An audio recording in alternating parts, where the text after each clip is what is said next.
Dear students, good morning. आप सबों का हार्दिक स्वागत है। मैं गिरीश कुमार।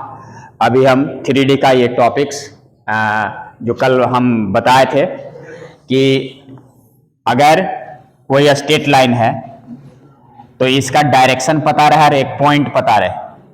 क्या क्या पता रहे? डायरेक्शन और पॉइंट। तो इसका वेक्टर फॉर्म, इक्वेशन और कार्टेशियन फॉर्म दोनों बताए हैं। अगर दो पॉइंट दिया रहे, 2 points आर गिवन, तो भी वेक्टर फॉर्म और कार्टेशियन फॉर्म दोनों बताए हैं। फॉर्मूला क्या था? अगर डायरेक्शन पता रहे और एक पॉइंट पता रहे तो vector A is equal to A plus lambda B, है ना। ये वेक्टर बी है, ये यहां वेक्टर ये है, एक पॉइंट का पोजीशन वेक्टर। क्लियर? ये वाला फॉर्मूला था, ये वेक्टर फॉर्म में। कार्टेशियन फॉर्म में x minus x one upon a, x minus x one upon a, y minus y one upon b और z minus z one upon c. यही था ना? ठीक है। अगर दो पॉइंट दिया हुआ था a और b, इससे पास कर रहा है ये लाइन, इसका पोजीशन वेक्टर a और यहां पर b, तो इसका वेक्टर फॉर्म क्या था? Vector A is equal to A plus lambda b minus a. ये वेक्टर फॉर्म था। कार्टेशियन फॉर्म इसका क्या था? x माइनस एक्स वन बटा x two minus x one, y minus y one upon y two minus y one और z minus z one upon z two minus z one. क्योंकि ये जो है x2 minus x one, y two minus y one, z2 minus z one, ये direction ratio को बतलाता है ना। और रेशियो पता रहेगा तो कोसाइन भी पता हो जाएगा, डायरेक्शन कोसाइन। क्लियर? तो अब देखना, अगर ये सब थ्योरी समझ में आ गया होगा, अब एक अगला टॉपिक है कि angle between two lines. Angle between, अगर ये दो लाइंस है L1 और L2 सपोज करो, इसका वेक्टर इक्वेशन है A1 plus lambda B1, this is the direction ratio, ये डायरेक्शन है। और इसका इक्वेशन है vector R is equal to A2 plus lambda B2, ये कोई पॉइंट है और ये डायरेक्शन है। जिसके साथ कांस्टेंट लगा हुआ है इसको क्या समझेंगे? कि वो डायरेक्शन दिया हुआ है। लेमडा की जगह कोई कांस्टेंट रह सकता है, म्यू कुछ भी रह सकता है कांस्टेंट। तो अगर यहां पर हम देखो वेक्टर में पढ़े थे कि वी हैव या we know that cos theta बराबर, अगर कोई दो एंगल निकालना था कोसाइन और दो लाइन के बीच का, इसका था B1 B2 जो डायरेक्शन था और मैग्नीट्यूड ऑफ B1 और मैग्नीट्यूड ऑफ B2, यही इसका फॉर्मूला होगा। ठीक है, बात में आ रही है कि अगर दो लाइन दिया हुआ है, इसका इक्वेशन दिया हुआ है वेक्टर फॉर्म में, तो cos थीटा बराबर इतना, दैट इज, अर्थात थीटा बराबर क्या निकाल लेंगे यहां से? cos इनवर्स, यही वाला पार्ट, B1 और B2 का डॉट प्रोडक्ट और मैग्नीट्यूड ऑफ B1 और मैग्नीट्यूड ऑफ B2, इसको निकाल लेंगे तो यही इसका, इसके दो लाइन के बीच का एंगल क्या होगा? फाइंड हो जाएगा। ओके, समझ में आ रही है? अगर वेक्टर फॉर्म में दिया हुआ है तो, अगर कार्टेशियन फॉर्म में दिया रहेगा कैसे चेंज करेंगे उसको देखते हैं। यहां देखो कोई लाइन है, उसका ये x माइनस एक्स वन, ये पॉइंट x1 y1 z1 से पास कर रहा है और direction ratio A1 B1 C1, ये कार्टेशियन फॉर्म में है। L2 कोई लाइन है, उसका कार्टेशियन फॉर्म का इक्वेशन इस रूप में है, ये समझा चुके हैं। अब देखना यहां डायरेक्शन रेशियो जो है, जैसे यहां पर हम जब B लेंगे, वेक्टर B डायरेक्शन रेशियो किसके लिए? L1 के लिए, तो ये B जो आएगा यहां A1I plus B1J plus C1K, ये डायरेक्शन रेशियो है, डायरेक्शन है। अब L2 का डायरेक्शन क्या है? हाँ, B डैश का मान लेते हैं इसको, ये वाला नीचे वाला, तो A2I plus B2J plus C2K, यही है ना। अभी अगर इसके बीच का एंगल हम निकालेंगे तो अभी क्या पढ़े हम? फॉर्मूला कि B1 और यहां पर B2 और मैग्नीट्यूड ऑफ B1 और magnitude of B2 direction ratio का, यही था ना। यहां पर इसका है डायरेक्शन क्या है, B है और B डैश है, तो यहां 1 2 नहीं यूज करके हम क्या यूज करेंगे, B और B डैश यूज कर दो। कोई फर्क पड़ेगा क्या, नहीं ना।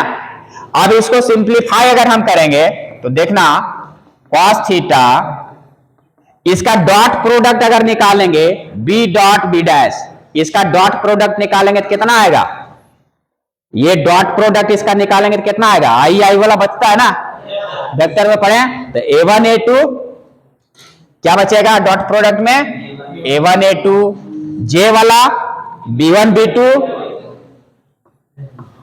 और K वाला C1 C2, डॉट प्रोडक्ट में यही आएगा ना।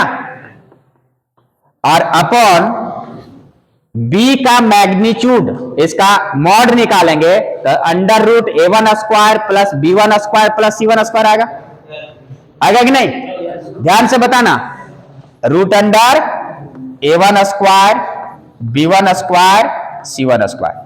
और फिर अगर मैग्नीट्यूड ऑफ B डैश का मतलब इसका निकालेंगे तो इसका कितना आ जाएगा, A2 स्क्वायर B2 स्क्वायर और C2 स्क्वायर। तो देखो यही थीटा बराबर इधर जाके कॉस इनवर्स आ जाएगा, क्योंकि ये सब कुछ डिजिट में दिया रहेगा तो ये कैलकुलेशन होकर सिंपल फॉर्म में आएगा। क्लियर।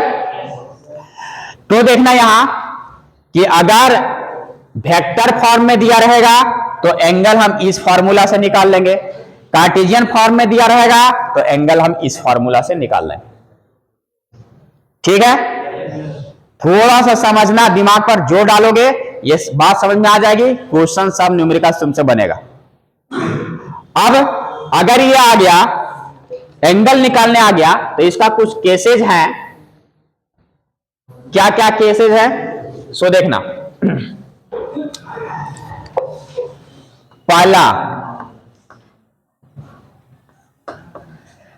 कि if L1 is perpendicular to L2, बहुत ही इंपॉर्टेंट चीज है, अगर L1 और L2 परपेंडिकुलर हो तो क्या कहानी होगा, तो जैसे परपेंडिकुलर यहां पर नाम लेंगे तो थीटा बराबर क्या आ जाएगा, तो बताओ कि cos थीटा cos 90 बराबर क्या आएगा, 0। तो अभी हम पढ़े थे कि cos थीटा अगर वेक्टर फॉर्म में है तो इसका cos थीटा बराबर होता है B1 B2 और मैग्नीट्यूड ऑफ B1 और मैग्नीट्यूड ऑफ B2। अगर यहां पर cos थीटा के जगह ये परपेंडिकुलर है तो ये 0 पुट करेंगे तो B1 B2 और बट्टे मैग्नीट्यूड ऑफ B1 और मैग्नीट्यूड ऑफ B2, ये क्रॉस मल्टीप्लाई होकर 0 हो जाएगा। इसका मतलब जो वेक्टर में पढ़े थे वही सिचुएशन दिखाना है, बराबर 0। ठीक है, बात में आ रही है कि अगर डॉट प्रोडक्ट 0 आएगा इसका मतलब the lines are perpendicular to each other, vector में पढ़ चुके हैं। ठीक है, अगर कार्टेशियन फॉर्म में दिया रहे, कार्टेशियन फॉर्म में दिया रहे तो L1 और L2 परपेंडिकुलर है तो वहां पर cos थीटा अभी क्या आया था, क्या आया था, A1 A2 B1 B2 और C1 C2, और यहां पर आया था A1 square B1 square C1 square और A2 square plus B2 square plus C2 square. तो यहां परपेंडिकुलर के केस में ये 0 होगा और यही उतरेगा तो ये क्रॉस मल्टीप्लाई होकर 0 हो जाएगा कि नहीं। तो इसका मतलब क्या आएगा, ये सिर्फ आ जाएगा A1 A2 plus B1 B2 plus C1 C2। मतलब अगर कार्टेशियन फॉर्म क्या किस रूप में था, x minus x1 upon A1, y minus y1 upon B1, z minus z1 upon C1, और यहाँ x माइनस कुछ भी x1 डैश कुछ भी रहेगा A2, y minus y1 dash B2 और z माइनस z1 डैश बटा C2। तो यहाँ ये सब डायरेक्शन रेशियो है, तो इसका और इसका प्रोडक्ट, इसका प्रोडक्ट, इसका प्रोडक्ट का सम अगर 0 दे देता तो इसका मतलब ये दोनों लाइन जो है सो कैसा होगा, perpendicular to each other. Condition अभी भी दिमाग में बैठ जाएगा अगर अच्छे से थोड़ा सा कूल माइंड से सोच लोगे, बैठ गया ना। कर लोगे? अब ये फॉर्मूला याद रखना, इसके लिए वेक्टर फॉर्म के लिए और ये कार्टेशियन फॉर्म के लिए, ठीक है। डॉट प्रोडक्ट जीरो, ये वेक्टर से पढ़ते आ रहे हैं, यहां थोड़ा सा ये अलग दिखेगा क्योंकि ये कार्टेशियन फॉर्म का है। तो इस तरह a1 a2 b1 b2 c1 c2 का सम अगर जीरो आता है, क्या है a1 a2? डायरेक्शन रेशियो मिलेगा यहां से, जो स्टैंडर्ड इक्वेशन दिया रहेगा कार्टेशियन फॉर्म में उसका, ठीक है। इसका प्रोडक्ट जीरो आएगा तो लाइन विल बी परपेंडिकुलर। दूसरा केस है, हम पढ़े हैं अभी वेक्टर में भी पढ़े हैं कि अगर डायरेक्शन रेशियो प्रोपोर्शनल होगा, अगर मतलब कहने का मतलब कि L1 is parallel to L2, दोनों लाइन पैरेलल होगा, तो पैरेलल का कंडीशन है कि डायरेक्शन रेशियो, वहां पर थीटा क्या होगा 180 या 0, तो इसका मतलब डायरेक्शन रेशियो प्रोपोर्शनल होगा, A1 अपॉन A2 बराबर B1 बटा B2 बराबर C1 बटा C। अगर ये डायरेक्शन रेशियो प्रोपोर्शनल आता है, दोनों था ना यहाँ इक्वेशन, उसका रेशियो देखो कि सेम रेशियो में अगर आएगा, प्रोपोर्शनल में सेम रेशियो में अगर आएगा तो कैसा होगा, line parallel to each other. ये क्वेश्चन में आएगा, कंडीशन तुमको याद रहेगा, कंडीशन सेटिस्फाई करा के दिखा दो और सॉल्व हो जाएगा। बहुत ज्यादा टफ नहीं है, इजी है, थोड़ा सा कूल माइंड से सोचने की आवश्यकता है। क्लियर हो गया यहां तक? कोई परेशानी? यहां देखो ये 3D स्पेस है, क्यूब है, क्यूबाइड है, ईट पर मान लो। 3D स्पेस में अगर दो लाइन स्पेस में है, क्लियर, 3 डायमेंशनल कब होगा, जब वो स्पेस में ही होगा। एक two lines in space intersect at a point, अगर कहीं जाकर के इस टाइप से अगर कहीं जाके इंटरसेक्ट कर जाएगा तो इसके बीच का शॉर्टेस्ट डिस्टेंस क्या होगा, जीरो, कुछ नहीं, सबसे कम दूरी। शॉर्टेस्ट डिस्टेंस मतलब सबसे मिनिमम डिस्टेंस, तो वो जब इंटरसेक्ट कर जाएगा तो वो तो क्रॉस कर गया तो कुछ नहीं, डिस्टेंस क्या होगा उसका, शॉर्टेस्ट जीरो। क्लियर? दूसरा केस में यहां देखना कि टू लाइन्स आर पैरेलल, अगर दो लाइन पैरेलल है तो पैरेलल लाइन के बीच का शॉर्टेस्ट डिस्टेंस क्या होता है, ये परपेंडिकुलर डिस्टेंस। दो पैरेलल लाइन है तो उसके बीच का शॉर्टेस्ट डिस्टेंस क्या होगा, एकदम परपेंडिकुलर डिस्टेंस जो होगा। क्लियर है यहां तक? नाउ एक वर्ड यहां आता है askew lines, the lines which is neither intersecting nor parallel. Space में होगा लेकिन ना तो वो इंटरसेक्ट करेगा और ना ही पैरेलल होगा, तो this type of lines are known as skew lines. तो अब इसके बीच का शॉर्टेस्ट डिस्टेंस हम कैसे निकालेंगे, इसके बारे में अभी हम चर्चा करेंगे, ठीक है। देखो, shortest distance between two askew lines, neither intersecting nor parallel, askew lines हो गया। दो इक्वेशन दिया रहेगा, अगर वेक्टर फॉर्म में दिया रहेगा तो L1 इसका R बराबर A1 प्लस लेमडा B1, ये पॉइंट है, ये डायरेक्शन है, इस रूप में दिया रहेगा। ये इसका इक्वेशन इस रूप में दिया रहेगा, तो कहेगा कि this is the askew lines, find the shortest distance. एक क्वेश्चन आता है, फॉर्मूला बहुत लोग गड़बड़ा जाता है, तो शॉर्टेस्ट डिस्टेंस भी जो होगा वो कहीं ना कहीं एकदम जाकर के मिलेगा, मतलब ऐसा समय आएगा जो सबसे कम दूरी होगा इसके बीच में, शॉर्टेस्ट डिस्टेंस मतलब। लेकिन शॉर्टेस्ट डिस्टेंस जब भी निकलेगा तो परपेंडिकुलर होगा बोथ दी लाइन्स, दोनों लाइन पर क्या होगा, परपेंडिकुलर होगा। तो ये D इक्वल टू, यहां डायरेक्शन का देखना, ये B1 क्रॉस B2 और dot point A2 minus A1 और अपॉन B1 क्रॉस B2 का मैग्नीट्यूड। ये फॉर्मूला याद रखना, B1 cross B2 dot A2 minus A1 upon B1 cross B2 का मैग्नीट्यूड, और टोटल मॉड लगा देंगे क्योंकि डिस्टेंस जो होता है सो नेगेटिव कभी नहीं होता है, इसलिए नेगेटिव भी आएगा तो उसको पॉजिटिव बनाने के लिए मॉड लगा दिया गया है। क्लियर? इतना फॉर्मूला याद रखना, इतने से तुम्हारा काम बन जाएगा। अगर कार्टेशियन फॉर्म में दिया हुआ तो हम वेक्टर फॉर्म में चेंज कर सकते हैं। ये पॉइंट है, पहले देख लेना, तो ये पॉइंट ए, यहां पर अगर A1 के जगह था इसका लिखेंगे x1i plus y1j plus z1 के प्लस लेमडा B1 की जगह ये वाला पूरा part A1I plus B1J plus C1 के हम वेक्टर फॉर्म में चेंज कर सकते हैं अगर कार्टेशियन फॉर्म में दिया हुआ है। कर लोगे?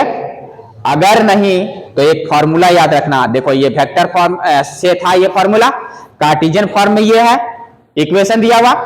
इसका अगर कार्टेशियन फॉर्म के रूप में अगर डिस्टेंस हमको निकालना है ना, किस रूप में निकालना है? कार्टेशियन फॉर्म के रूप में अगर डिस्टेंस निकालना है तो देखना d बराबर ये इस रूप में इक्वेशन दिया हुआ है, तब इसका डिस्टेंस जो है सो कैसे निकलेगा? पॉइंट जो है इसका इतना बराबर मन में जीरो करो, x माइनस x2 बराबर जीरो करो तो x बराबर क्या आएगा? x2 आएगा। ये एक पॉइंट है, हमेशा यही करना, डिजिट में रहेगा तो यहां से पॉइंट x2 आएगा, यहां से पॉइंट x1 आएगा, तो x2 माइनस x1। इसका पॉइंट जो है y2 माइनस y1 और इसका जो पॉइंट घटा के आएगा z2 माइनस z1। और ये जो डायरेक्शन रेशियोज है A1 B1 C1 किसका? लाइन 1 का, और इसका क्या है? A2 B2 C2 इसका डिटर्मिनेंट। और क्या करना है? अभी नहीं निकलेगा, इसको डिवाइड करना। एकदम एक बार समझ जाओगे, दिमाग में सेट हो जाएगा। ये लिख लोगे। अब यहां जो भी डिजिट रहेगा 2 4 6 10 20 25 कुछ भी रहेगा, इसका डिटर्मिनेंट सॉल्व करने कितने लोगों को नहीं आता? सबको आता है, सॉल्व कर दोगे। इसको डिवाइड किससे करना है सो देखना, यहीं से फॉर्मूला याद कर लेना। ये रूट अंडर रहेगा कहां पर? डिनोमिनेटर में। डिनोमिनेटर में रूट अंडर, यहां लिखेंगे क्या? इस चीज को ढक दो, और ये ऊपर वाला लेना ही नहीं है, इसको ढक देंगे। इसको लेंगे पहले, जैसे तोड़ते हैं क्रॉस प्रोडक्ट, ये है ना, B1 C2 minus B2 C1 और इसका होल स्क्वायर प्लस, अब इसको ढक दो। हाँ, जैसे ऐसे भी करना, ऐसे भी करना, कोई दिक्कत, चूंकि स्क्वायर है। A1 C2 minus A2 C1 इसका होल स्क्वायर प्लस, अब इसको ढक देना, A1 B2 minus A2 B1 इसका होल स्क्वायर। इसका रूट निकल जाएगा ना। अब यहां जो भी निकलेगा और उसका यही जो मॉड लगा देंगे, मतलब नेगेटिव को पॉजिटिव बना देंगे। तो ये कार्टेशियन फॉर्म में अगर दिया हुआ है तो इसका डिस्टेंस का फॉर्मूला याद रखना। तो वेक्टर फॉर्म में भी आ गया, कार्टेशियन फॉर्म में भी आ गया। अगर ये फॉर्मूला याद नहीं है तो कम से कम ये एक तो याद रखना। अगर कार्टेशियन फॉर्म में दिया हुआ है तो इसको वेक्टर फॉर्म में चेंज कर देना, चेंज करके इसको लिख लेना। किसी भी प्रकार की परेशानी है तो ये इतना थ्योरी पढ़ने के बाद अब एक एक करके न्यूमेरिकल से एक एक करके हम बनाते जाएंगे। इसके बाद सारा कंसेप्ट यहीं से ले लेना और दिमाग में रख लेना। फॉर्मूला 2-4 बार लिख के याद कर लेना है, वो बनाते बनाते हो जाएगा। प्रैक्टिस करोगे ना तो यहां तो ये है स्ट्रेट लाइन, इसके बाद न्यूमेरिकल्स के बाद फिर प्लेन पढ़ेंगे, 3D खत्म हो जाएगा। क्लियर? यहां तक कोई परेशानी नहीं है? तो दोस्तों ये सब घर पर अच्छे से एकदम कूल माइंड से एक एक करके सोचते जाना है, लिखते जाना है, प्रैक्टिस करते रहना है। कैलकुलेशन प्रैक्टिस करोगे। तो आज के सेशन में इतना ही, फिर मिलते हैं नेक्स्ट वीडियो के साथ। तब तक के लिए अपना, अपने समाज का, देश का ख्याल रखें, पढ़ें और आगे बढ़ें। अगर वीडियो पसंद आए लाइक शेयर एंड सब्सक्राइब जरूर करें। बहुत बहुत धन्यवाद। जय हिंद, जय भारत।